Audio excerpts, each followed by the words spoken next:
I like that. Well, he says Sesko's ready to play. We'll see if he's going to start. I mean, Carlton, what have you seen of Benjamin Sesko? And do you think he's a player that Man United needed?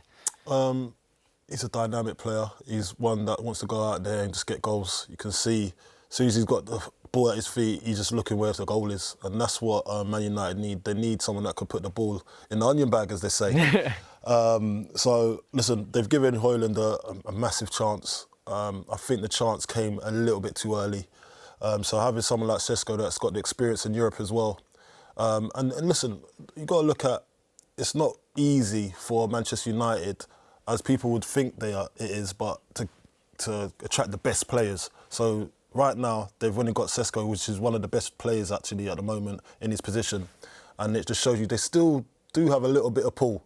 You know, so it's more than just getting the striker that they wanted. It's more than that. It's more to say that, OK, we're still about, and we'll see what we can do next window when we look into the horizon, thinking, yeah, we're going to achieve something this year.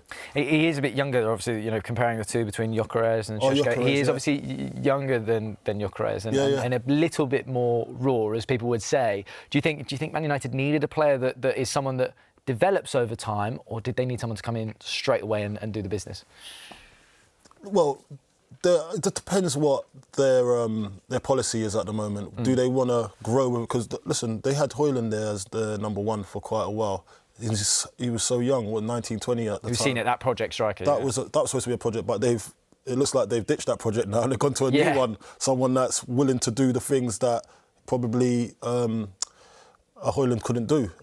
So that's where they've probably gone wrong in the past with their recruitment. But this one, I think, hopefully they're getting their recruitment right. Sesko was sorted after, but I know Arsenal were after him. I know a few other teams that were after him as well. But at the same time, it's a massive scalp for Manchester United, because I feel that this boy's got something to give later on in his career as well. 100%. Andy, going into any new team as a striker, how long does it really take to develop those connections with your teammates? I think, like you say, every player wants to walk into a dressing room and fit straight away, and sometimes you can try too hard and it not work. And I think as soon as you get in there on the pitch, you feel the ball, feel your teammates, know what it's about. You know, for me, I've always looked at the wingers, where they're going to cross the ball, where they're going to get it into me, and that's an immediate thing that you do. You just look around the dressing room. He's going to give me a great ball. Goals?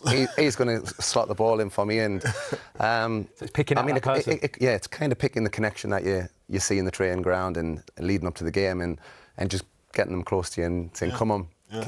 Keep putting them in for me. I like it. Finding your best mate. My bonus. Yeah. There you go. Well, one of the most intriguing aspects of this is that both clubs were interested in both strikers. So, who has got the better deal? And did they end up at the right clubs? To find out, I asked renowned football tactico Pythagoras In Boots to look into it. Statistically, there's only really one winner. Gyokeres is one of the most efficient and threatening strikers in world football, scoring at more than a goal a game. 52.5% shot accuracy, 30% conversion rate to Sesko's 20%. He's also receiving more progressive passes, and he just gets more touches in the penalty area. In terms of the eye test, it's Sesko that takes your breath away. He's the one that could attain that higher ceiling with shades of Marco van Basten, but also he doesn't really get into the box that much. He's scoring almost 1 in 2 games. He's not really breached past 15 goals in the Bundesliga. So for him to be projected as, say, a 30-goal a season in the Premier League, that's going to be a project. That's not something that's going to happen overnight. One thing to note, however, is that Arsenal aren't going to generate as many fast breaks as Sporting Lisbon. Sporting were much faster in terms of getting the ball from back to front, and that caught teams off guard. And you often saw Gyokeres running at defenders who were backpedaling and then using that momentum that he had to then go on and score goals. I think with Arsenal, he's going to face more settled defences, and that's not something that he's necessarily as good at. Moving on to the aerial side of the game, I think there's been premature concerns about Gyokeres' heading ability. I think what he's adept at is finding little pockets inside the box, getting that run ahead of centre-backs. And I think where Sesko is superior is that he's better in aerial duels, long balls coming in. He's someone who can leap up so high with a leap that even Michael Jordan would be proud of. And he can cushion those headers back into the midfield and help his team retain possession, but also inside the box, he's more capable of direct confrontation with centre-backs. So he's not necessarily always looking to just peel off. If there's a ball hit to the back stick, for example, and he's got people tugging at him, he's someone that can jump up and, you know, muscle those guys up and get that header to the far post. So I think his range of heading is going to be superior, and generally in open play, he's going to be more impactful, but that doesn't mean Gyokeres is no slouch.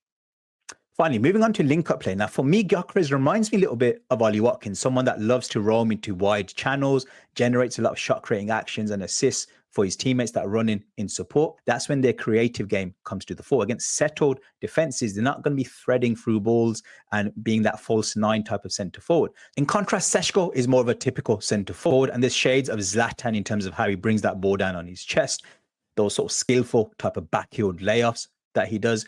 But this is where the comparison falls short. Sesko, for me, sometimes the touch isn't quite there.